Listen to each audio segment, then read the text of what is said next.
Teoría de producción y costos. ¿Qué es la producción?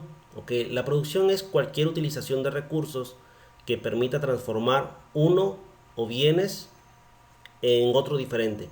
Quiere decir que el uso eficiente de la tierra, del trabajo, sea de capital o de tecnología, se transforman estos recursos y nos van a dar como resultado un producto o un servicio.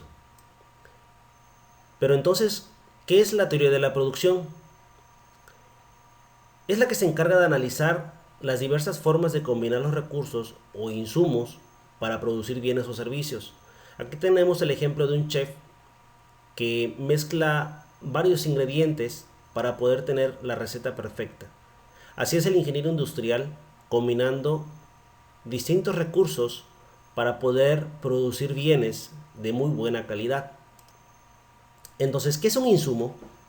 Es lo necesario para producir algo y normalmente lo agrupamos en capital y trabajo. Vamos a considerar, cuando hablamos de capital, el sinónimo es su insumo fijo y cuando hablemos de trabajo es un insumo variable. Cuando hablemos del insumo fijo, vamos a considerar en este tema que vamos a hablar a corto plazo. Entonces quiere decir que mi insumo fijo no va a cambiar. En ese tema vamos a analizar cómo evoluciona la producción con un insumo variable. Entonces, partiendo que a corto plazo el insumo fijo no cambia, en este tema vamos a analizar cómo evoluciona al ir cambiando la cantidad de personas en el tiempo, cómo evoluciona mi producción. Para esto vamos a ver un ejemplo.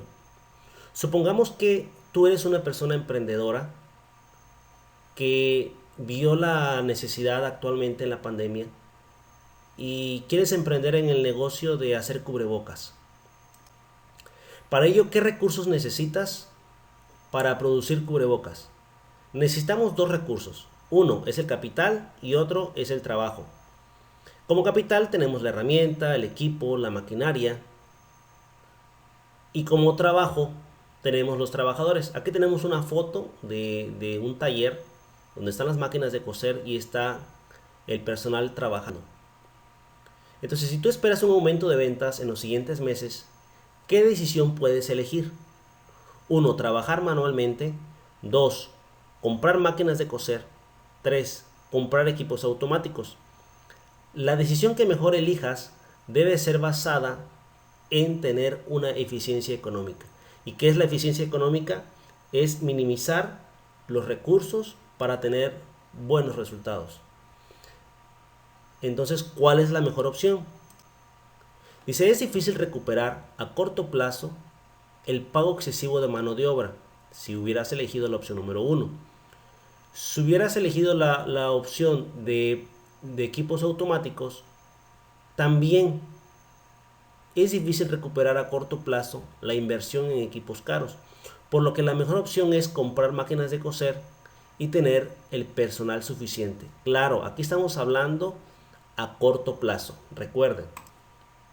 Entonces, si usamos 240 horas de trabajo, estamos hablando aquí de personal, y 100 horas de máquina, estamos hablando de capital. En este caso, son las máquinas, las horas de máquinas trabajadas. ¿Cuántos cubrebocas se pueden producir? Y esto lo vamos a resolver con la función de producción. Entonces la función de producción es el conjunto posible de combinaciones de insumos técnicamente eficientes, en donde Q es la cantidad de producción por un periodo de tiempo, K es el capital y L es el número de trabajadores. Ahora veamos el caso de producción de cubrebocas, en donde K es el número de máquinas que tenemos, L es el número de trabajadores y K es la producción de cubrebocas. Si podemos darnos cuenta, K es un número de máquinas que la mantenemos fija en este caso porque el análisis es a corto plazo. Lo que vamos a ver la evolución es en el número de trabajadores, que incrementa de 0 a 7. Entonces vamos a ver que la producción va en aumento. Llega un punto en donde la producción se empieza a estancar, debido a que la productividad, al tener ya más trabajadores, ya no es muy eficiente. Aquí vamos a manejar dos términos: el producto físico marginal y el producto físico medio. Pero, ¿qué es el producto físico marginal o producto marginal? Es el incremento de producción al ir aumentando el número de trabajadores. Veámoslo en este caso. Al incrementar un trabajador, se incrementan 80 cubrebocas. Entonces aquí es donde encontramos 80. Al incrementar dos trabajadores, la producción aumenta a 180. Entonces 180 menos la producción anterior de un trabajador nos da 100. Y así podemos seguir continuando hasta el punto en donde ya nuestra producción marginal empieza a disminuir, como en el caso aquí de 50, 0 y menos 40. En donde ya nuestra producción, en lugar de aumentar por incrementar el número de gente, disminuye. Ahora bien, está el producto físico medio o producto medio. Este parámetro nos indica cuántas piezas por trabajador se fabrican, y podemos ver también que hay un incremento, y cuando llega al número 4 podemos ver que empieza a disminuir, quizás porque entre los trabajadores ya se estorban, ya hace falta más máquinas. Entonces, ¿qué es lo que podemos ver de esta tabla? Esta es la gráfica del producto total, en donde el eje horizontal es el número de trabajadores y el eje vertical es el número de piezas producidas. En esta gráfica podemos ver cómo aumenta la producción conforme aumenta el número de trabajadores. Y llega un punto, en el punto número 4 y 5, en donde la producción ya empieza a disminuir. Quiere decir que ya el número de piezas ya no aumenta, sino que disminuye, porque hay demasiada gente.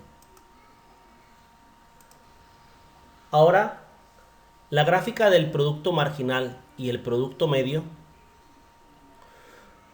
¿qué es lo que significa? Aquí podemos ver cómo aumenta igual de la misma manera, y podemos ver en el producto marginal que disminuye a 0. Así es como podemos ver la evolución de nuestra producción, cuáles son los picos en donde disminuye y en donde podemos maximizar nuestros recursos. Pero, ¿en qué punto alcanzamos la eficiencia económica?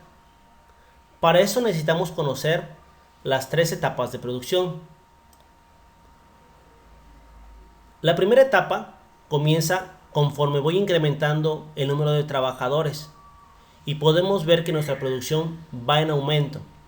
Entonces a eso es lo que le podemos llamar nuestra primera etapa, y termina en el punto donde las dos gráficas coinciden.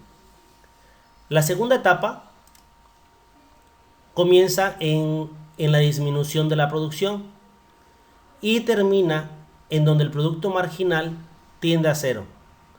Y la tercera etapa es el producto marginal negativo. Entonces, ¿cuál es la etapa más eficiente de nuestro proceso de producción? La primera no es, porque tenemos muy poco trabajo con respecto a la cantidad de capital. La tercera tampoco, porque el producto marginal es negativo. Entonces, donde se hace el uso más eficiente de los recursos, tanto de trabajo como del capital, es en la segunda etapa. La pregunta final es: ¿cuál punto de esa segunda etapa será la mejor? ¿Cuánto debe de producir la empresa? Esta es una de las preguntas que se debe de hacer uno como empresario, ya que en esta etapa es el punto donde nosotros debemos de maximizar los esfuerzos dentro de nuestra empresa y poder tener el mayor rendimiento posible mediante la utilización eficiente de nuestros insumos.